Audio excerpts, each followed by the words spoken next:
आपको पता है कल की वीडियो में हमने नेशनल इनकम यूनिट स्टार्ट की थी, जिसमें हमने क्या पढ़ा था, नेशनल इनकम का meaning and domestic income. National income में हमने क्या पढ़ा था कि income earn by the residents of a country, कि वो इनकम जो कौन अर्न कर रहे हैं, रेसिडेंट्स इनकम जो अर्न कर रहे हैं, वो क्या कहलाती है, नेशनल इनकम कहलाती है। इनकम हमने कौन सी ऐड करी थी, factor income. Transfer income national income की कंप्यूटेशन में इंक्लूड नहीं की जाती। एक हमने पढ़ा था डोमेस्टिक इनकम। डोमेस्टिक इनकम यानी income earn with in the domestic territory of a country, यानी वो इनकम जो डोमेस्टिक टेरिटरी यानी हमारी ज्योग्राफिकल बाउंड्रीज के अंदर जो पैसा कमाया जा रहा है वो हमारी डोमेस्टिक इनकम में जुड़ता है। क्लियर? आज हम इससे आगे चलते हैं, आगे बढ़ते हैं। जैसे कि आपको मैं बता दूं, इस यूनिट में हमारा एक न्यूमेरिकल आता है, 101% वो न्यूमेरिकल हमारे बोर्ड एग्जाम्स में आता है। तो आज उसी न्यूमेरिकल से रिलेटेड हम एक स्टडी करेंगे। ठीक है, सबसे पहले आपको ये बता दूं कि जैसे हम नेशनल इनकम पढ़ते हैं, इसमें हमारे कुछ एग्रीगेट्स आते हैं। जैसे कि कल हमने नेशनल इनकम, डोमेस्टिक इनकम की मीनिंग पढ़ी थी, तो उनको कैसे रिप्रेजेंट करते हैं नेशनल इनकम को। अगर हम नेशनल इनकम की बात करें, फॉर एग्जाम्पल नेशनल इनकम को रिप्रेजेंट किया जाता है NNP एट FC से। अगर हम नेशनल इनकम को की बात करें तो नेशनल इनकम को रिप्रेजेंट करने वाला एग्रीगेट क्या है, NNP एट FC। और डोमेस्टिक इनकम की अगर बात करें तो डोमेस्टिक इनकम को कैसे रिप्रेजेंट किया जाता है, NDP एट FC से। अब आपके लिए ये दोनों टर्म्स नहीं है, लेकिन अगर मैं आपको बता दूं तो आपके लिए जीडीपी वर्ड आपने कहीं बार सुना होगा। जीडीपी का क्या मतलब होता है, gross domestic product. Full form क्या है इसकी, ग्रॉस डोमेस्टिक प्रोडक्ट, यानी कितना प्रोडक्शन एक इकोनॉमी में हुआ है during a period of 1 year. एक कंट्री में टोटल कितना प्रोडक्शन एक साल के टाइम पीरियड में हुआ है, वो क्या कहलाती है, हमारी जीडीपी कहलाती है। इसी एग्रीगेट को अगर थोड़ा सा चेंज कर दें तो हमारा नेशनल इनकम का एग्रीगेट क्या है, net national product at factor cost. इसी तरह डोमेस्टिक इनकम को कैसे रिप्रेजेंट करेंगे, net domestic product eight factor cost. इसी तरह से जैसे मैंने ये 3 एग्रीगेट लिखे हैं, इस तरह से टोटल 8 एग्रीगेट्स बनते हैं हमारी इकोनॉमिक्स में। जब हम इस यूनिट को पढ़ते हैं तो कितने एग्रीगेट्स बनते हैं, टोटल 8 एग्रीगेट्स बनते हैं। जैसे कि सबसे फर्स्ट है हमारा जीडीपी, जो हम बार बार जीडीपी बोलते हैं। इस जीडीपी का मतलब क्या है, जीडीपी है एमपी मार्केट प्राइस, यानी टोटल कितनी वैल्यू का प्रोडक्शन हुआ है एक कंट्री में during a period of 1 year. Market value of goods and services produced in the country during a period of 1 year। एक साल के टाइम पीरियड में टोटल कितना प्रोडक्शन, कितनी वैल्यू का प्रोडक्शन हुआ है, वो क्या कहलाता है, जीडीपी एट एमपी। इसी तरह से एक एग्रीगेट होता है हमारा जीडीपी एट एफसी, यानी एफसी का मतलब क्या हो गया, फैक्टर कॉस्ट। यानी क्या मतलब हुआ इसका, कि total income earn by the factors of production. कल मैंने आपको 4 फैक्टर्स ऑफ प्रोडक्शन बताए थे, land, labour, capital and technology. तो उन फैक्टर्स ऑफ प्रोडक्शन के थ्रू टोटल कितनी इनकम अर्न की गई, वो क्या कहलाती है, जीडीपी है। इसके अलावा एक एग्रीगेट बनता है हमारा एन, यहाँ जी को रिप्लेस करके क्या लिखते हैं, एन। जी का मतलब तो ग्रॉस, इसकी जगह हम क्या लिखते हैं, net. Net domestic product at MP market price. Gross और नेट है ना, अभी बताऊंगी इसका मीनिंग क्या है। फिर then fourth is NDP at FC, यानी इसमें इस वाले सेकेंड एग्रीगेट में हमने ग्रॉस की जगह क्या लिख दिया, नेट लिख दिया। इसके अलावा फिफ्थ एग्रीगेट है, यहाँ पर अगर आप ध्यान से देखिए हमने सब में मिडिल में डी लिखा हुआ है, gross domestic product, gross domestic product eight FC, net domestic product at MP, net domestic product eight FC. अगर ये डोमेस्टिक हटा के हम नेशनल कर दें तो हमारे बाकी के 4 एग्रीगेट्स आ जाएंगे, that is G NP at MP. फिर उसके बाद GNP at FC, then NNP at MP, and last NNP at FC। ये टोटल 8 एग्रीगेट्स हैं जो हमारी इस यूनिट से रिलेटेड है।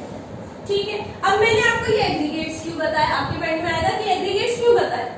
एग्रीगेट्स को बताने के पीछे एक रीजन है कि जो हमारे न्यूमेरिकल्स आते हैं इस चैप्टर यूनिट से रिलेटेड, उन न्यूमेरिकल्स में इन 8 एग्रीगेट में से एग्जाम्स में कोई सा भी एग्रीगेट हमसे पूछ लिया जाता है। तो उस एग्रीगेट को कैसे कैलकुलेट करेंगे वो आज हम पढ़ेंगे। ठीक है, क्लियर है। इसी में से हमारा आया कि हमने क्या कहा कि NDP at FC domestic income है और एनएनपी एट एफसी किसको रिप्रेजेंट करता है, हमारा नेशनल इनकम को रिप्रेजेंट करता है। ठीक है, चलिए आगे देखते हैं कैसे ये प्रोसेस वर्क करेगा। कुछ कन्वर्जन्स के रूल है। जब भी हम न्यूमेरिकल्स की बात करते हैं तो न्यूमेरिकल कोई भी एक सिंगल न्यूमेरिकल बिना इन कन्वर्जन रूल्स को इस्तेमाल किए नहीं हो सकता। अगर आपको कोई भी न्यूमेरिकल सॉल्व करना है तो आपको इन कन्वर्जन्स का यूज करना ही पड़ेगा। जैसे ये जो हमने एग्रीगेट्स बताए, मैंने आपको 8 एग्रीगेट्स, इनको आपस में इंटरचेंज करना। एक एग्रीगेट से दूसरा एग्रीगेट कैलकुलेट कैसे होगा, इन्हीं कन्वर्जन्स के रूल से। जैसे कि हमने फर्स्ट क्या देखा, ग्रॉस। अगर हम ग्रॉस को नेट में कन्वर्ट करते हैं, ग्रॉस और नेट के लिए यूज हुआ है डेप्रिसिएशन। जैसे कि अभी हमने gross domestic product, net domestic product पढ़ा था, तो ग्रॉस और नेट में क्या मतलब हुआ। फॉर एग्जांपल जैसे कि देखते हैं हम एक मशीन की बात करें, आप अकाउंट्स में डेप्रिसिएशन वाला चैप्टर पढ़ चुके होंगे। ठीक है, डेप्रिसिएशन जैसे कि सपोज आपने कोई भी मशीन परचेज करी, आज आपने कोई मशीन 10 लाख रुपए की परचेज करी, आपको यूज कर रहे हैं, उसे यूज कर रहे हैं आप अगेन एंड अगेन, और आपको 2 साल हो गए उसको यूज करते हुए। क्या उस मशीन की वैल्यू 10 लाख ही रहेगी? नहीं, उसकी वैल्यू क्या हो जाएगी, डेप्रिशिएट हो जाएगी। आज हमने कोई मशीन अगर 10 लाख की खरीदी है, 2 साल बाद उसकी वैल्यू कितने की रह जाएगी, 8 लाख की या 9 लाख की भी कह सकते हैं। तो 1 लाख की वैल्यू क्या हो गई, इसकी कम हो गई ड्यू टू यूज टाइम। जो टाइम पीरियड बीता है या जो आपने उसको यूज किया है, उसकी वजह से उसकी वैल्यू क्या हो गई, डेप्रिशिएट हो गई। यानी ग्रॉस और नेट में फर्क किस चीज का है, डेप्रिशिएशन। क्लियर। अगर हम ये ग्रॉस से नेट में जाते हैं, देखिए मैंने एरोस लगाए थे, अगर हम ग्रॉस से नेट में कन्वर्ट कर रहे हैं तो हमारा क्या होगा, माइनस, और वापस अगर नेट से ग्रॉस कर रहे हैं तो क्या हो जाएगा, प्लस। सेकेंड है हमारा नेशनल और डोमेस्टिक। जैसे बीच में हमने जो यूज किया था, यहाँ पर जीडीपी, इधर क्या था, जीएनपी। ठीक है, डोमेस्टिक और नेशनल। तो डोमेस्टिक और नेशनल के बीच का डिफरेंस क्या रहेगा, NFIA. Then third, market price, that is MP, and factor cost. Market price और फैक्टर कॉस्ट के बीच का डिफरेंस क्या है, NIT, net indirect tax. Clear. अब एक बार और समझिए, देखिए आप सिंपल किस तरह से याद कर सकते हैं इस कन्वर्जन को। आपको ये तो याद करना ही पड़ेगा कि भाई gross net, national domestic, MP FC. आप एक चीज याद रखिए कि जो ऊपर लिखे हुए हैं मैंने, ग्रॉस, नेशनल, मार्केट प्राइस, ये वैल्यूज हमारी बड़ी है, और ये जो नीचे लिखा हुआ है नेट डोमेस्टिक और एफसी फैक्टर कॉस्ट, ये छोटी है। ठीक है, अब किसी भी चीज को बड़े से छोटा करते हैं। अगर मुझे कोई बड़ी, मेरे पास पेंसिल है, उसे मुझे छोटा करना है, तो या क्या करेंगे, उसे या तो काट देंगे बीच से, या उसे शार्प करके क्या कर देंगे, छोटी कर देंगे। तो यानी अगर बड़े से छोटा करते हैं तो क्या होगा, माइनस। आप इस तरह से याद रखिए, इधर से नीचे आएंगे तो माइनस होगा, और अगर छोटे को वापस बड़ा करना है तो उसमें क्या करना पड़ेगा, जोड़ना पड़ेगा, उसे ऐड करना पड़ेगा। इसलिए क्लियर, ये वैल्यूज बड़ी हैं और जो नीचे की वैल्यूज है ये छोटी है। बड़े से छोटा माइनस, छोटे से बड़ा प्लस। क्लियर। ये कन्वर्जन्स के रूल आपको याद करने हैं। बिना इसे याद किए आप एक भी न्यूमेरिकल सॉल्व नहीं कर पाएंगे, आपका आंसर नहीं आएगा। तो सबसे पहली बात ये याद से ध्यान रख लीजिए कि आपको ये लर्न करने हैं कन्वर्जन के रूल्स। क्लियर? अब आ जाइए इसमें, इसी को और पढ़ते हैं। फर्स्ट हमने लिया था डेप्रिसिएशन। डेप्रिसिएशन जब हम न्यूमेरिकल क्वेश्चन सॉल्व करेंगे तो जरूरी नहीं है कि जो डेप्रिसिएशन है वो वैल्यू हमें हमेशा डेप्रिसिएशन के नाम से मिले। उस वैल्यू को और क्या कहा जा सकता है? न्यूमेरिकल्स में आपको और क्या मिल सकता है डेप्रिसिएशन के साथ साथ? कंजम्पशन ऑफ फिक्स्ड कैपिटल, यानी डेप्रिसिएशन का एक दूसरा नाम क्या है? कंजम्पशन ऑफ फिक्स्ड कैपिटल, यानी fixed capital that is machine, वो कितना यूज हो गई, ठीक है, यानी कितनी कंज्यूम हो गई, उसे क्या कहते हैं? डेप्रिसिएशन। तो आपको खास तौर से ध्यान रखना है, अगर आप 10 न्यूमेरिकल सॉल्व करेंगे, 10 में से 7 या 8 न्यूमेरिकल में आपको ये वैल्यू लिखी हुई मिलेगी, कंजम्पशन ऑफ फिक्स्ड कैपिटल। तो आपको याद रखना है कंजम्पशन ऑफ फिक्स्ड कैपिटल यानी सीएफसी, इसका दूसरा नाम है डेप्रिसिएशन। क्लियर? सेकंड हमने यहाँ लिखा था एनएफआईए। एनएफआईए की फुल फॉर्म क्या है? Net factor income from abroad. Clear? ध्यान रखना, नेट फैक्टर इनकम। क्वेश्चंस में जब हम न्यूमेरिकल क्वेश्चन स्टार्ट करेंगे, ये वैल्यू हमें डायरेक्ट लिखी मिलेगी, या फिर अगर सपोज ये वैल्यू हमें नेट फैक्टर इनकम क्वेश्चन में नहीं मिलता है तो हमें क्या वैल्यू मिलेगी क्वेश्चन में लिखी हुई? फैक्टर इनकम फ्रॉम अब्रॉड और factor income to abroad, from abroad और टू अब्रॉड। ठीक है, एक तरह से मैं आपको बता देती हूँ एनएफआईए क्या है। ये किसके बीच का डिफरेंस है? नेशनल इनकम और डोमेस्टिक इनकम। कल हमने नेशनल इनकम और डोमेस्टिक इनकम पढ़ा था, तो डिफरेंस क्या है इन दोनों में? इन दोनों में डिफरेंस सिर्फ इसी चीज का है, इसी वैल्यू का है कि नेट हमें कितनी इनकम रिसीव हुई अब्रॉड से, out rest of the world से। भाई नेशनल इनकम में हम किसकी इनकम जोड़ रहे थे? रेसिडेंट्स की। डोमेस्टिक इनकम में हमने क्या जोड़ा? डोमेस्टिक टेरिटरी में इनकम अर्न की हुई। तो एनएफआईए में क्या आएगा कि फैक्टर इनकम मतलब नेट कितनी इनकम हमें रिसीव हुई है अब्रॉड से। भाई कुछ इनकम ऐसी होती है जो हम पे करते हैं, सपोज बाहर का कोई पर्सन हमारे यहाँ काम कर रहा है तो उसे हम सैलरी दे रहे हैं, तो वो क्या कहलाएगी? फैक्टर इनकम टू अब्रॉड कहलाएगी, कि हम पैसा दे रहे हैं बाहर वालों को। ठीक है, तो वो क्या हुई? फैक्टर इनकम टू अब्रॉड यानी पेड। एक तरह से ये क्या है? पेड, जो हमने पे करी आउटसाइडर्स को। और ये फैक्टर इनकम फ्रॉम अब्रॉड यानी हमारे यहाँ के रेसिडेंट्स को जो पैसा रिसीव हो रहा है वो क्या है? From abroad. क्लियर? यानी रिसीव्ड। फ्रॉम का मतलब क्या है? रिसीव, कि कितना पैसा हमें रिसीव हुआ। तो नेट वैल्यू हमें कौन सी वैल्यू लेनी है यहाँ? अगर इनको कन्वर्ट करना पड़ जाए आपस में, नेट वैल्यू। और नेट वैल्यू कैसे निकलेगी? फैक्टर इनकम रिसीव्ड, कितनी रिसीव हुआ पैसा अब्रॉड से, माइनस कितना हमें अब्रॉड में देना पड़ा आउटसाइडर्स। क्लियर? तो नेट एनएफआईए कैसे निकलता है? From minus two. Next third हमने यहाँ पे लिया था एनआईटी। एनआईटी की फुल फॉर्म क्या है? Net indirect tax. और नेट इनडायरेक्ट टैक्स की वैल्यू कैसे निकलेगी? Indirect tax minus subsidies. Clear? अगर न्यूमेरिकल्स में ये वैल्यू डायरेक्ट गिवन है तो हम डायरेक्ट ले लेंगे, अदरवाइज हम क्या करते हैं? इनडायरेक्ट टैक्स की वैल्यू हमें गिवन होती है, सब्सिडी गिवन होती है, तो इनडायरेक्ट टैक्स माइनस सब्सिडी कर देते हैं। क्लियर? इनडायरेक्ट टैक्सेस आपको सबको पता है, excise duty, custom duty, GST, या पहले जो सेल्स टैक्स यूज हुआ होता था, वो सब क्या है? इनडायरेक्ट टैक्सेस है। अब आ जाइए, ये तो हमने पढ़े हैं कुछ रूल्स जो हमारे न्यूमेरिकल्स में काम आएंगे। अब जब न्यूमेरिकल्स की बात करते हैं तो कितने मेथड्स हैं हमारे पास नेशनल इनकम को कंप्यूट करने के लिए? तो there are total 3 methods of computing national income.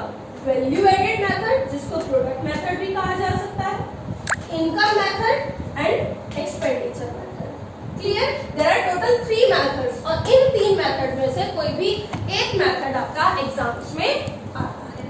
Clear? तो now start with our first method. अब हम अपने फर्स्ट मेथड से स्टार्ट करते हैं, that is value added method. अब हमें न्यूमेरिकल सॉल्व करना है। ठीक है, क्या करना है? हमें न्यूमेरिकल सॉल्व करना है, तो उसके लिए क्या करेंगे हम? फर्स्ट मेथड हमारा है वैल्यू एडिड।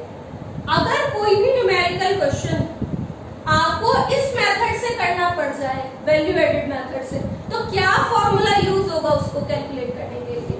उसका फॉर्मूला है हमारा value of output minus intermediate consumption.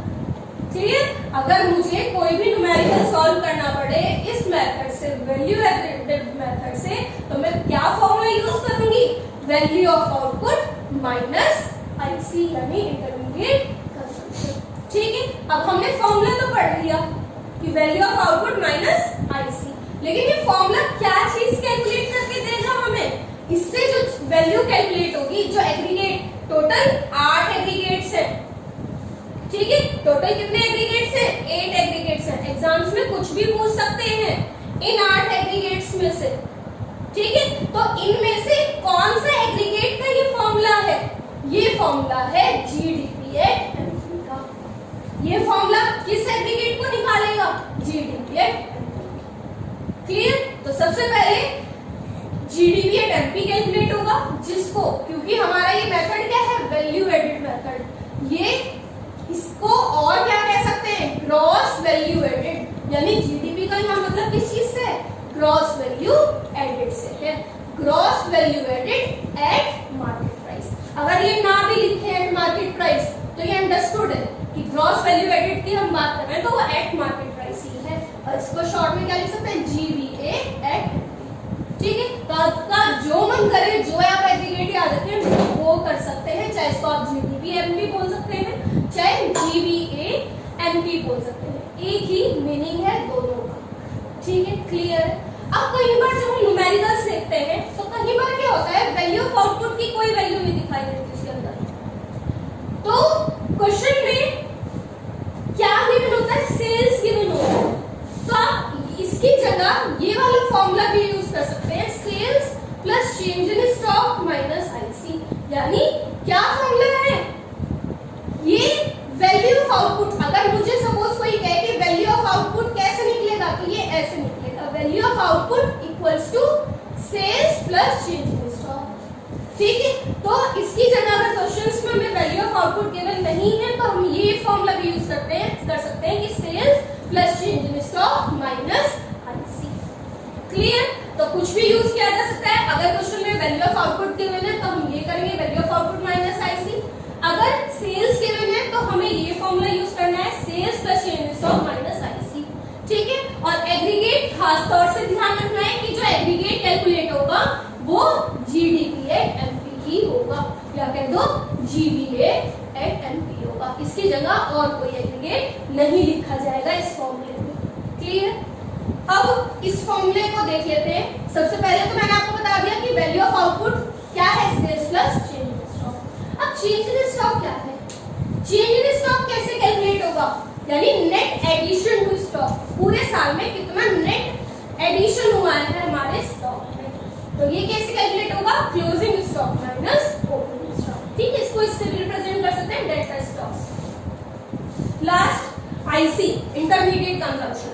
Numericals में आईसी का एक और मीनिंग, वैसे तो आपको इंटरमीडिएट कंजम्पशन या इंटरमीडिएट कॉस्ट या इंटरमीडिएट गुड्स कुछ भी लिखा हो सकता है, वो वैल्यू मिलेगी। अदरवाइज अगर आपको ये वैल्यू नहीं मिल रही है तो आपको न्यूमेरिकल्स में क्या वैल्यू मिलेगी? Purchase of raw material. ठीक है, आईसी में इंटरमीडिएट कंजम्पशन यानी गुड्स को बनाने में क्या क्या कॉस्ट, रॉ मटेरियल की क्या कॉस्ट आई या फ्यूल की क्या कॉस्ट आई, वो क्या होता है? इंटरमीडिएट कंजम्पशन यानी purchase of raw materials. Clear? ठीक है, अब एक न्यूमेरिकल करते हैं हम आज। ठीक है, इसी सिंपल फॉर्मूले के बेस पे, जो ये फॉर्मूला हमने पढ़ा, इसी के बेस पे एक छोटा सा सिंपल सा न्यूमेरिकल सॉल्व करके देखते हैं। ठीक है, एक न्यूमेरिकल पढ़ते हैं। इसमें एक फर्म को gross value added at factor cost निकालने के लिए कहा है। क्लियर? क्या कैलकुलेट करने के लिए कहा है? Gross value added at factor cost. ठीक है, इसको शॉर्ट में हम कैसे लिख सकते हैं? GVA at FC value added या जीडीपी, एक ही मतलब है, एट फैक्टर कॉस्ट, ये कैलकुलेट करना है। ठीक है, क्वेश्चन में गिवन क्या क्या है, वैल्यूज में एक बार आपको बता देती हूँ। सेल्स गिवन है 500 की, opening stock 30, closing stock 20, purchase of intermediate products 300, purchase of machinery 150, subsidy 40। Clear? तो आइए सॉल्व करते हैं। तो यानी ये हमारा वैल्यू एडेड मेथड है, क्योंकि इस क्वेश्चन में सेल्स गिवन है। ठीक है, एक बात और बता दूं, एग्जाम्स में मेथड का नाम मेंशन नहीं होगा कि भाई ये क्वेश्चन आपको करना है वैल्यू एडेड मेथड से, या ये क्वेश्चन करना है आपको इनकम मेथड से, या क्वेश्चन करना है हमारा थर्ड मेथड है एक्सपेंडिचर मेथड से। आपको क्वेश्चन की वैल्यूज को देख के खुद आइडेंटिफाई करना पड़ता है कि वो क्वेश्चन किस मेथड से होगा।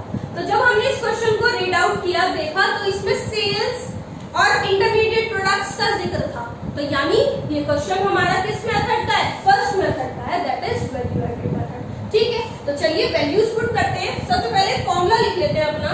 फॉर्मूला क्या लिखा जाएगा जब सेल्स गिवन है, तो सेल्स का ही फॉर्मूला लिखते हैं, sales plus change in stock minus. Clear? ये फॉर्मूला। अब हम ये एग्रीगेट नहीं लिखेंगे जो क्वेश्चन में पूछा है, तो ये फॉर्मूला मैंने आपको बताया था किसका है, जीडीपी एट एमपी का है। तो यानी पहले हम जीडीपी एट एमपी की कैलकुलेट करेंगे। सेल्स की वैल्यू हमें 500 गिवन थी, चेंज इन स्टॉक के लिए क्लोजिंग और ओपनिंग स्टॉक दोनों गिवन है, तो closing stock 20 minus opening stock 30 minus IC.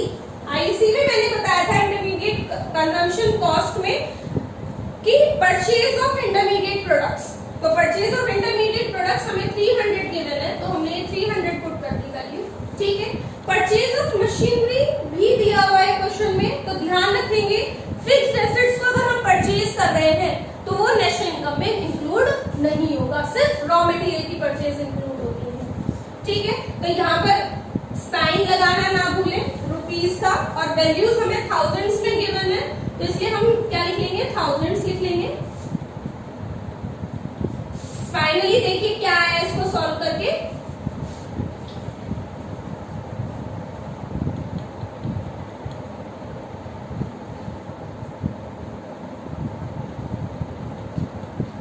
Clear? ये आ गया आपका 190,000।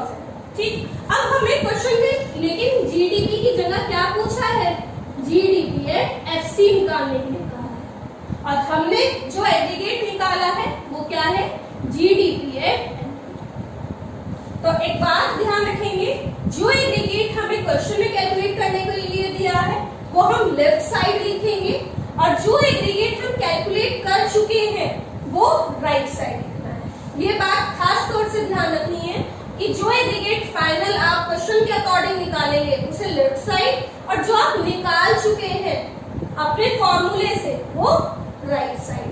अब इस एग्रीगेट को हमें कन्वर्ट करना है इस एग्रीगेट। ठीक है, अब वो कन्वर्ट कैसे होगा, भाई आप ये देख रहे हैं कि यहाँ जीडीपी और यहाँ जीडीपी दोनों जगह सेम है, लेकिन डिफरेंस सिर्फ किस चीज का है, यहाँ एमपी है मार्केट प्राइस, और यहाँ कैलकुलेट करने के लिए क्या कहा हमें, फैक्टर कॉस्ट। क्लियर? तो अब हम अपने कन्वर्जन के रूल पे आ जाएंगे। जैसे मैंने आपको बताया था कि कन्वर्जन की जरूरत हर क्वेश्चन में पड़ेगी, तो अब हमें मार्केट प्राइस जो हमने कैलकुलेट किया है उसको कन्वर्ट करना है फैक्टर कॉस्ट में, जो हमारे से क्वेश्चन में पूछा है। तो क्या है, एमपी को एफसी में कन्वर्ट करने के लिए अगर हम एमपी से एफसी पे जाते हैं तो यानी इधर से इधर जाना, तो यानी माइनस एनआईटी।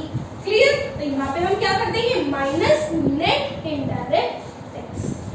क्लियर? ठीक है, अब अगर हम अपने न्यूमेरिकल में देखें तो हमें सेल्स गिवन था, ले चुके हैं हम, क्लोजिंग और ओपनिंग स्टॉक गिवन था, वो भी हमने ले लिया, परचेज ऑफ इंटरमीडिएट प्रोडक्ट्स वो भी हम ले चुके हैं, आईसी की वैल्यू, परचेज ऑफ मशीन ये हमें लेना ही नहीं है, और बस एक लास्ट वैल्यू बची सब्सिडी जो क्या गिवन है, 40 गिवन है। तो नेट इनडायरेक्ट टैक्स की वैल्यू कंप्लीट तो गिवन नहीं है, इसमें सिर्फ एक पार्ट हमें दिया हुआ है, क्या, सब्सिडी। तो 90 माइनस, और इसका फॉर्मूला पुट करेंगे। नेट इनडायरेक्ट टैक्स का फॉर्मूला मैंने बताया था आपको, इनडायरेक्ट टैक्स माइनस सब्सिडी। तो इनडायरेक्ट टैक्स तो गिवन नहीं है, तो 0 माइनस सब्सिडी, सब्सिडी कितनी है, क्लियर। इसको सॉल्व कर लेंगे, और ये सॉल्व करके माइनस माइनस प्लस हो जाएगा, और ये वैल्यू आ जाएगी हमारी 230।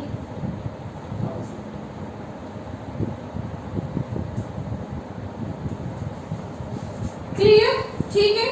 होप आपको ये क्वेश्चन समझ में आया होगा, और जितना मैंने आज आपको वर्क बताया है ये आपको क्लियर हुआ होगा, ठीक है। नेक्स्ट वीडियो में हम कुछ और क्वेश्चंस लेके आएंगे इसी मेथड से रिलेटेड। तब तक आप इसको ध्यान से रीड करेंगे, ध्यान से समझने की कोशिश करेंगे।